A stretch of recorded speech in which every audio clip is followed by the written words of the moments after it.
இலக்கை நோக்கி டுவர்ட் த கோல் இந்த நிகழ்ச்சிக்கு உங்களை அன்புடன் வரவேற்கிறோம். Praise the Lord. ஆண்டவராகிய இயேசுவின் இனிய நாமத்தில் இந்த புதிய நாளிலே உங்கள் யாவருக்கும் அன்பின் வாழ்த்துக்கள். பிலிப்பியர் 4:7 அப்பொழுது எல்லா புத்திக்கும் மேலான தேவ சமாதானம் உங்கள் இருதயங்களையும் உங்கள் சிந்தைகளையும் கிறிஸ்து இயேசுவுக்குள்ளாக காத்துக்கொள்ளும். எப்பொழுது? நீங்க ஒன்றுக்கும் கவலைப்படாமல் எல்லாவற்றையும் தேவனுக்கு தெரியப்படுத்தும் போது. அப்படின்னா என்ன அர்த்தம்? நீங்க ஜெபம் பண்ணினால் உங்க இருதயத்துல ஒரு நல்ல சமாதானம் இருக்கும், மன அமைதி இருக்கும், நிம்மதி இருக்கும்.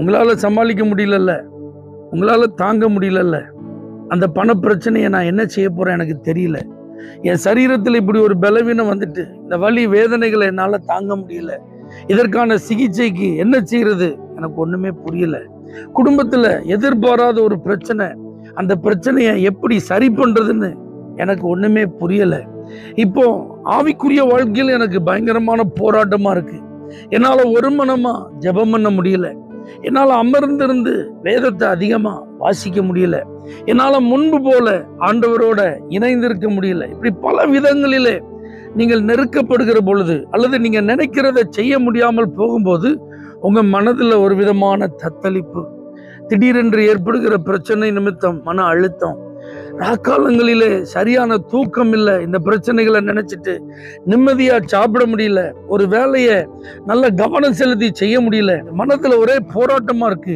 வாழ்க்கையில ஒரே பிரச்சனையா இருக்கு. அப்படின்னா தேவ பிள்ளைகள் ஒரு நாளும் இதை அப்படியே என்ன செஞ்சுட்டு இருக்க கூடாது, நீட்டிகிட்டே போக கூடாது, இந்த பிரச்சனையை அப்படியே கொண்டு போயிட்டே இருக்கக்கூடாது, இப்படிப்பட்ட மனநிலையிலே தொடர்ந்து இருக்கக்கூடாது. உடனே தேவனுடைய சமூகத்துக்கு வரணும், நல்ல கர்த்தரை ஸ்தோத்திரம் பண்ணி உங்களுக்கு என்ன பிரச்சனை, உங்க கவலைக்கு என்ன காரணம், உங்களுக்கு என்ன பாதிப்பு ஏற்பட்டு இருக்கிறது, உங்களால என்ன செய்ய முடியல, உங்களால எதை சமாளிக்க முடியல, எது உங்களுடைய பலத்திற்கு மிஞ்சி இருக்கு, இது அப்படியே ஒன்று விடாமல் தேவனுக்கு முன்பாக நீங்கள் அவரிடத்தில் தெரியப்படுத்தும் போது உங்க இருதயத்துல அமைதி. அப்ப தேவனுடைய பிள்ளைகள் பிரச்சனை அப்படின்னு ஒன்ன ஃபேஸ் பண்ணா உடனே ஆண்டவர் சமூகத்துக்கு வந்துருங்க. இந்த சூழ்நிலைகளில நீங்க எங்க இருந்தாலும் அந்த இடத்த ஜெபிக்கிற இடமா மாத்திருங்க, அந்த சூழ்நிலையை ஜெபிப்பதற்கு ஏற்ற சூழ்நிலையை மாத்திருங்க. நிச்சயமா நீங்க பாரத்தை சுமந்து கொண்டே இருக்க வேண்டிய அவசியம் இல்லை, நீங்க ஒரி பண்ண வேண்டிய தேவையில்லை, நீங்க கவலைப்பட வேண்டிய ஒரு நபர் அல்ல. உங்களுடைய பாரங்களை நீக்க ஒரு இயேசு இருக்கிறார், உங்க கவலைகளுக்கு அவர்கிட்ட பரிகாரம் இருக்கு, உங்க பிரச்சனைகளுக்கு அவர்கிட்ட தீர்வு இருக்கு. ஒன்றுக்கும் கவலைப்படாமல்னு சொல்லிட்டார் ஆண்டவர். பிள்ளை குறித்து கவலைப்படாதீங்க, வேலை குறித்து கவலைப்படாதீங்க, தொழிலை குறித்து கவலைப்படாதீங்க, பொருளாதார நெருக்கடியை குறித்து கவலைப்படாதீங்க, வயசாயிட்டே போகுதுன்னு கவலைப்படாதீங்க, சரீர பலவீனத்தை குறித்து கவலைப்படாதீங்க, எதிர்காலத்தை குறித்து கவலைப்படாதீங்க, சம்பந்தம் இல்லாமல் உங்களை சந்தித்து கொண்டிருக்கிற பிரச்சனைகளை குறித்து கவலைப்படாதீங்க, யாராவது உங்களுக்கு விரோதமா எதிர்ப்பா பகையா உங்களுக்கு செயல்படுறாங்களா அதை நினைச்சு கவலைப்படாதீங்க.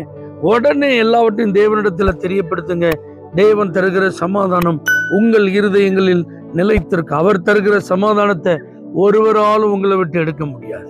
தேவனே, அப்படிப்பட்ட ஒரு நிரந்தர சமாதானத்தை யாரெல்லாம் உங்களுடைய சமூகத்தில் வந்து ஜெபிக்கிறார்களோ அவர்களுக்கு கொடுத்து ஆசீர்வதிப்பீராக.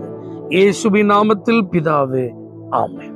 For prayer contact Pastor J. Kumar, El Shaddai Ministries, 9500252586, Surandai.